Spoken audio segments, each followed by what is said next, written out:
So hello Ankita, हम इस lecture में बात करेंगे MPA 013 पेपर के बारे में।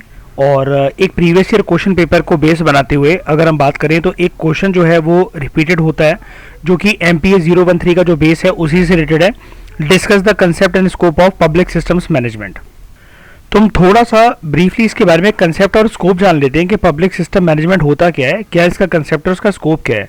तो अगर आप पहले यूनिट की तरफ आओगे ना यहाँ पर, तो ये चैप्टर का नाम ही यही है, public system management concept, nature, scope and characteristics. ठीक है, तो सबसे पहले हम इसका मीनिंग जानते हैं, यानी कि कंसेप्ट जानते हैं इसका कि पब्लिक सिस्टम्स मैनेजमेंट होता क्या है। छोटा सा अंकिता इसका कंसेप्ट है। अगर आप ये दो पर्सन्स को अगर भूल भी जाओगे, जहाँ पर लिखा हुआ है कि गोरे और स्टबे, इन्होंने कंसेप्ट दिया था, इसको छोड़ दो, आप डायरेक्टली यहाँ पर हिट करो। सबसे पहले हम इसका इंट्रोडक्शन जानते हैं। देखो, कोई भी कंपनी हो, MNC हो, कोई भी ऑर्गेनाइजेशन हो, हर एक ऑर्गेनाइजेशन का एक गोल होता है। गोल बेसिकली ये होता है कि वो अपनी ग्रोथ करना चाहते हैं, वो अपनी कंपनी में ग्रोथ करना चाहते हैं कि ज़्यादा से ज़्यादा उनके जो गुड्स हैं, जो उनकी सर्विसेज हैं, depending on the nature of their work, वो कोई भी काम कर रहे हैं वो उससे ज़्यादा सेल आउट कर सके। तो यहाँ पर आप देखो, मैं इसको हाईलाइट करता हूँ येलो कलर से।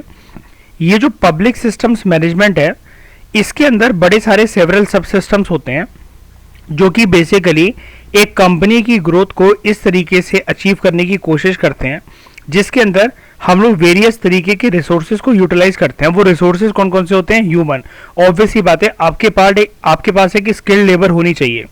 फाइनेंशियल, आपके पास पैसा होना चाहिए अपनी बिजनेस को प्रमोट करने के लिए। और मटेरियल, ऐसा ना हो कि सामने वाले को आज डिलीवरी पहुंचानी हो आपको सामान की या कोई भी सर्विस की, और आपके पास मटेरियल ना हो in terms of internet facility, electricity, या कोई सामान जो है वो आपका खत्म हो गया हो।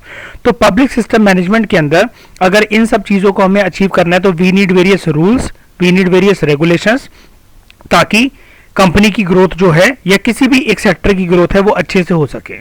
तो ये तो हो गया इसका एक ब्रीफ वे में कंसेप्ट। अब एक बात याद रखना, पब्लिक सिस्टम मैनेजमेंट के अंदर ये नीचे ही यहाँ पर दे रखा है, अगर मैं आपको यहाँ पर दिखाऊं तो ये जो हमने ऊपर पढ़ा, इसके ही नीचे आपको ये 4 पॉइंट्स मिलेंगे। पब्लिक सिस्टम मैनेजमेंट ना, वैसे तो वर्ड जो अंकिता जो पब्लिक होता है वो ना गवर्नमेंट से कनेक्टेड होता है, लेकिन पब्लिक सिस्टम मैनेजमेंट के अंदर याद रखना, we are concern about both public sector as well as private sector.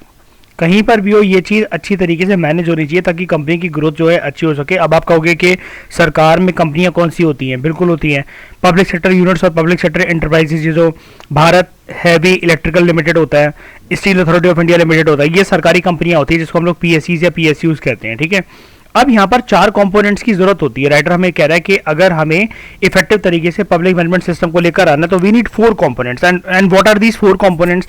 एक है प्राइवेटाइजेशन और डीरेगुलेशन, मतलब सारी चीजें प्राइवेट कर दो और रेगुलेट कर दो उनको, यानी कि सरकार जो परमिशन देती है इंडस्ट्रीज वगैरह सेटअप करने के लिए, वो कंपनीज को मांगनी ना पड़े। मेरे पास अगर पैसा है, मैं बाहर जाके बिजनेस करना चाहता हूँ, धंधा करना चाहता हूँ, तो I should not need any permission of the government. यार, मैंने एक जमीन खरीदी, मेरी उस मकान मालिक से बात हो जाएगी, मैंने मशीन खरीदी, मेरी दुकानदार से बात हो जाएगी, मुझे जिस पर्सन को माल बेचना है मेरी उस ओनर से बात हो जाएगी। तो यहां पर मैं 1 to 1 ट्रांजैक्शंस कर तो सकता हूं, तो बीच में सरकार की जरूरत क्या है? ये पहला पॉइंट है। दूसरा, हमें मार्केट लाइक मैकेनिज्म स्टैब्लिश करने की जरूरत है। मार्केट लाइक मैकेनिज्म अगेन वो चीज होती है जहां पर प्राइवेट लोगों का कंट्रोल होता है मार्केट इकोनॉमी के ऊपर, गवर्नमेंट का कंट्रोल मिनिमम होता है। गवर्नमेंट का कंट्रोल सिर्फ इतना होता है कि कागज बनवा लो, अपना थप्पा लगवा लो उसके ऊपर कि आपका बिजनेस स्टैब्लिश है, और टैक्स भरते रहो, बस इतना रोल होना चाहिए। उसके बाद डिसेंट्रलाइजेशन। डिसेंट्रलाइजेशन का मतलब यह है कि ग्रोथ जो होनी चाहिए वो सेंट्रल लेवल से विलेज लेवल पर नहीं होनी चाहिए, उल्टी होनी चाहिए। लोकल गवर्नमेंट को विलेज एरियाज को पहले बूस्टअप करो, फिर स्टेट गवर्नमेंट बूस्टअप हो जाएगी। स्टेट लेवल पे, स्टेट गवर्नमेंट नहीं कहना चाहिए मुझे, I am sorry, state level पे ग्रोथ आ जाएगी। जैसे गांव, अगर पूरी के गांव का विकास हो चुका है, राज्य का विकास अपने आप हो जाएगा, क्योंकि इस स्टेट्स के अंदर गांव ही हैं सारे के सारे। गांव का विकास कर दो तो राज्य का विकास हो जाएगा, और पूरा देश मिलाकर सारे राज्य की पहचान है, तो सारे राज्य का विकास जब होगा तो देश ऑटोमेटिकली एक अच्छा लगेगा। इसको कहते हैं हम लोग बॉटम टू टॉप अप्रोच, यानी कि पौधा है उसके रूट में अगर आप पानी डालो तो ऊपर जो फूल या जो फल लगे हुए हैं वो ऑटोमेटिकली अच्छे होंगे। आप सिर्फ ऊपर के फूल पत्ती और उसमें अगर फल में पानी डाल दो तो आप सोचो कि जड़ें मजबूत हो जाएंगी, ऐसा नहीं होता। और जैसा कि हमने इनिशियल चैप्टर्स के अंदर अंकिता पढ़ा था, डी ब्यूरोक्रेटाइजेशन, यानी कि जो आईएएस ऑफिसर्स वगैरह का जो रोल रहता है, ये फाइलें वगैरह पास नहीं होने देते आगे जाकर, जो उसके लिए पैसा खाते हैं, कामों को लटका कर रखते हैं, इनका रोल भी, ब्यूरोक्रेसी का रोल भी कंप्लीट तरीके से खत्म हो जाना चाहिए। कि जैसे आपने शिवाजी द बॉस देखी होगी मूवी, शिवाजी द बॉस में वो अमेरिका से 250 करोड़ रुपए लगभग लेकर आता है, लेकिन एक अस्पताल खोलने के लिए, फ्री की यूनिवर्सिटी खोलने के लिए उसको कितने दरवाजे जाना पड़ता है, उसी को कहते हैं ब्यूरोक्रेटाइजेशन, कि हर एक स्टेज पे उसको हर एक आदमी को पैसा खिलाना पड़ता है ताकि उसकी फाइलें आगे पास हो सके और उसको परमिशन मिल सके। तो ये चीज नहीं होनी चाहिए। आईएएस ऑफिसर्स का जो ये करप्ट नेचर है, ब्यूरोक्रेसी का कुल मिलाकर जो करप्ट नेचर है कि वो लोग आगे काम को नहीं बढ़ने देते हैं, इसमें ये पूरी तरीके से खत्म हो जाना चाहिए। ये हो गया अंकिता कंसेप्चुअल क्लैरिटी, इसका कंसेप्ट पब्लिक सिस्टम मैनेजमेंट का। आप इसको कॉम्प्रिहेंसिव तरीके से लिख देना।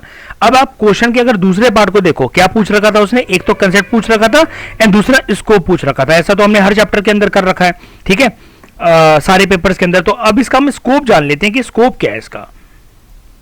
कुछ भी इसमें आपको अंकिता नया नहीं मिलने वाला। पब्लिक सिस्टम मैनेजमेंट का जो स्कोप है ये वही है जो अभी मैंने आपको बेसिकली ऊपर एक्सप्लेनेशन दी। देखो, राइटर सबसे पहले इंट्रोडक्शन में ये कह रहा है कि आजकल की जो सरकारें हैं ना, वो परफॉर्मेंस की तरफ फोकस करती हैं, ठीक है।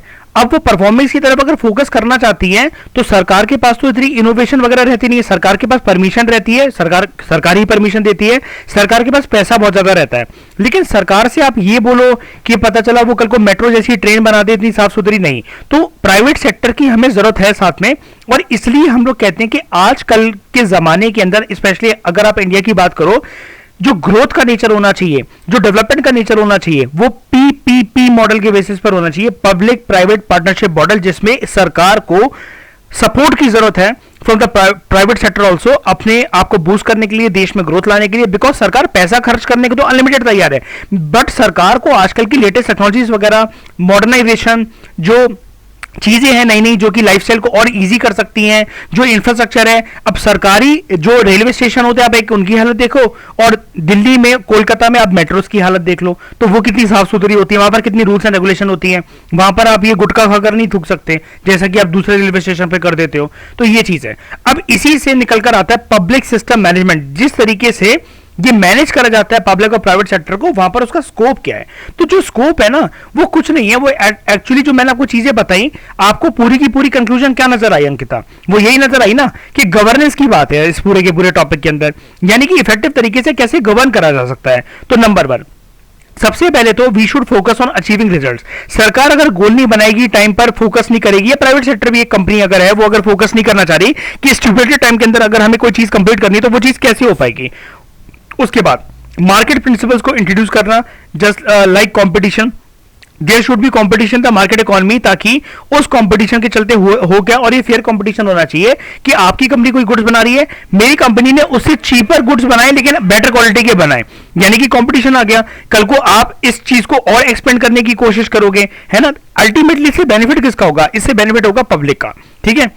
उसके बाद जो पूरा का पूरा पब्लिक एडमिनिस्ट्रेशन है, जहां पर सरकार है, ब्यूरोक्रेसी है, सब कुछ है, हमें वहां पर ना एथिक्स को और एफिशिएंसी को इंप्रूव करने की जरूरत है।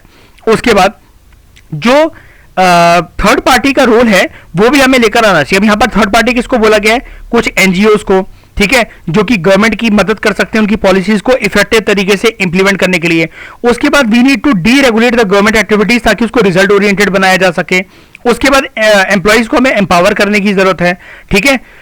फिर जिस जगह पर आप काम कर रहे हो वहां का कल्चर जो है वो चेंज होना चाहिए। There should be flexibility in the work. अगर आप थक गए हो तो आपको गैप देना चाहिए, आपको जो कंपनी है, जो मालिक है, ओनर है, उसको रेस्ट देना चाहिए, आपको रेस्ट देना चाहिए, ताकि आप एक इफेक्टिव तरीके से काम कर सको। इसका एग्जांपल आप अंकिता जानते होंगे, फेसबुक और गूगल की कंपनीज में क्या होता है, एप्पल वगैरह में, अगर आप वहां पर एम्प्लॉय हो ना अमेरिका के अंदर, आपके लिए मस्ट है, आपकी सैलरी इस बात पे कट जाएगी कि आप दोपहर में आपने 2 घंटा रेस्ट क्यों नहीं करा, आपने चिल आउट क्यों नहीं करा, आपने बकलोली क्यों नहीं करी, ठीक है। उसके बाद यहां पर फिर कुछ इसके पॉइंट्स हैं कि जो पब्लिक मैनेजमेंट सिस्टम है ना, अब उसको बोला गया है कि 21st सेंचुरी के अंदर it is a new public management system, जिसको कुछ इश्यूज एड्रेस करने चाहिए। नंबर 1 प्रोडक्टिविटी, ठीक है। सबसे बड़ा क्वेश्चन ये इकोनॉमी के सामने कि गवर्नमेंट कैसे ज्यादा से ज्यादा सर्विस दे सकती है और वो टैक्स को कम कर दे। दूसरा मार्केटाइजेशन, प्राइवेट सेक्टर का रोल जो होना चाहिए वो गवर्नमेंट के साथ साथ होना चाहिए, गवर्नमेंट की ब्यूरोक्रेसी में प्राइवेट सेक्टर का भी योगदान होना चाहिए।